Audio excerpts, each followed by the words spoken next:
Assalamualaikum sobat semua, Alhamdulillah ketemu lagi dengan saya Haris.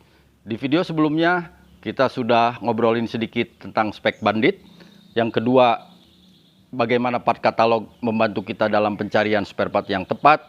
Dan yang ketiga, spare part apa saja yang masuk dalam bagian cooling system water pump.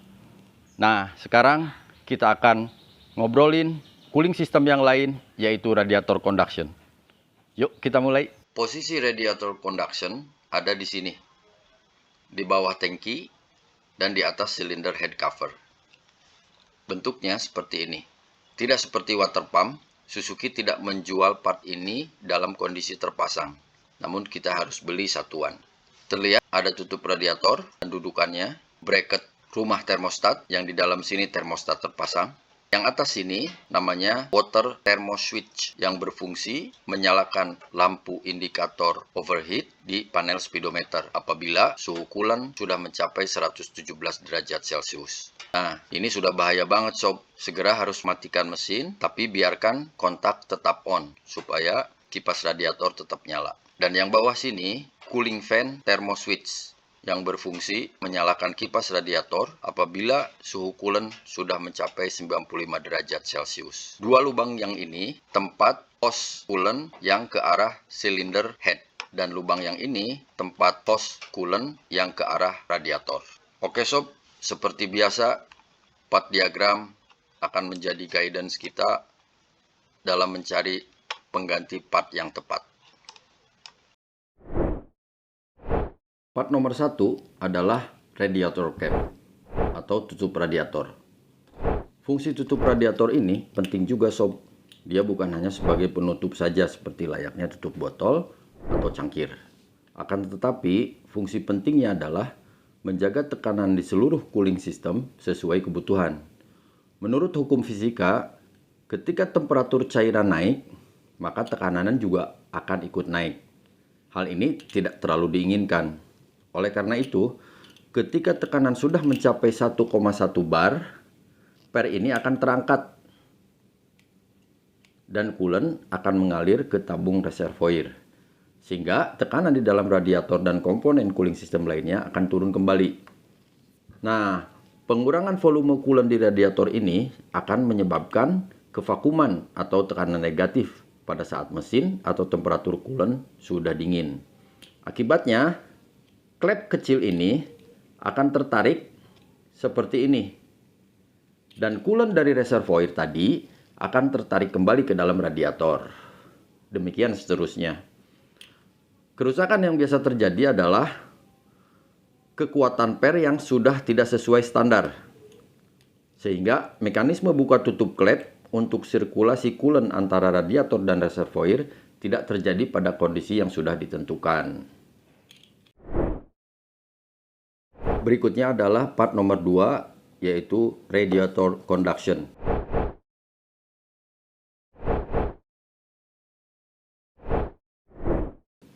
Ini part numbernya. Bentuk barangnya seperti ini. Lubang yang ini untuk tutup radiator. Lubang kecil ini untuk hose yang ke arah tabung cadangan atau reservoir. Lubang yang ini untuk hose yang ke arah radiator, sedangkan yang ini adalah untuk ditempelkan ke bracket conduction. Berikutnya adalah part nomor 8. Ini adalah o-ring.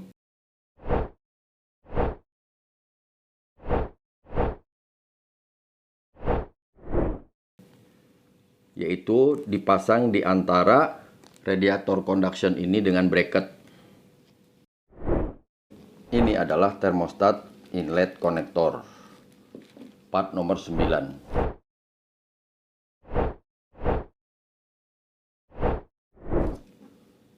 Dua lubang ini adalah tempat hose yang menuju ke arah silinder head. Sedangkan lubang ini adalah dudukan switch overheat, dan yang bawahnya adalah dudukan switch radiator fan. Sementara yang besar ini adalah tempat terpasangnya termostat. Sama seperti mesin pada umumnya, Bandit juga memerlukan range temperatur tertentu supaya bisa bekerja optimum. temperatur ideal ini antara 78 sampai 95 derajat Celcius. Nah, salah satu part yang ikut membantu temperatur ideal tercapai adalah termostat. Di part diagram item nomor 10. Bentuknya seperti ini. Part numbernya ini. Cara kerjanya, ketika mesin masih dingin, di bawah 78 derajat Celcius, sirkulasi coolant hanya terjadi di silinder dan silinder head. Karena posisi termostat menutup saluran yang ke arah radiator.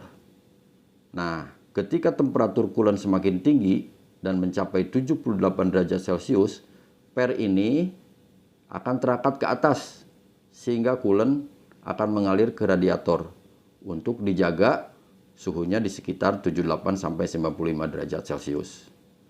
Masalah yang mungkin terjadi pada termostat adalah macet atau tidak bisa kebuka, yang mengakibatkan coolant hanya bersirkulasi di mesin dan mengakibatkan overheat. Yang kedua, mudah terbuka atau terbuka terus sehingga mesin tidak mencapai temperatur ideal untuk bekerja.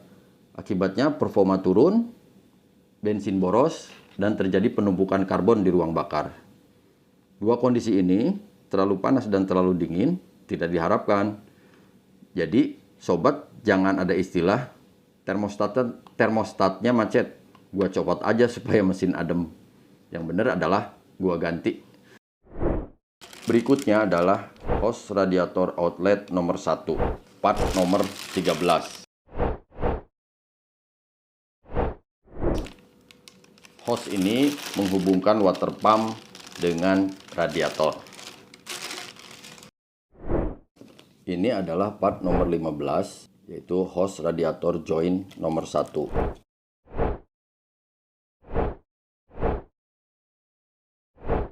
Menghubungkan rumah termostat dengan silinder head.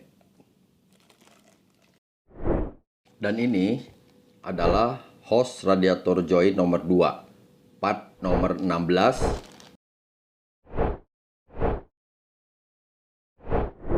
Sama, menghubungkan rumah termostat dengan silinder head.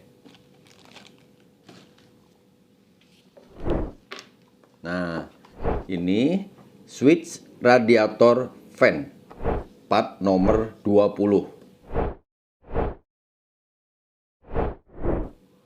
Yang berfungsi menyalakan kipas radiator pada saat temperatur coolant sudah mencapai 95 derajat Celcius. Akan dipasang di rumah termostat bagian bawah. Seperti ini.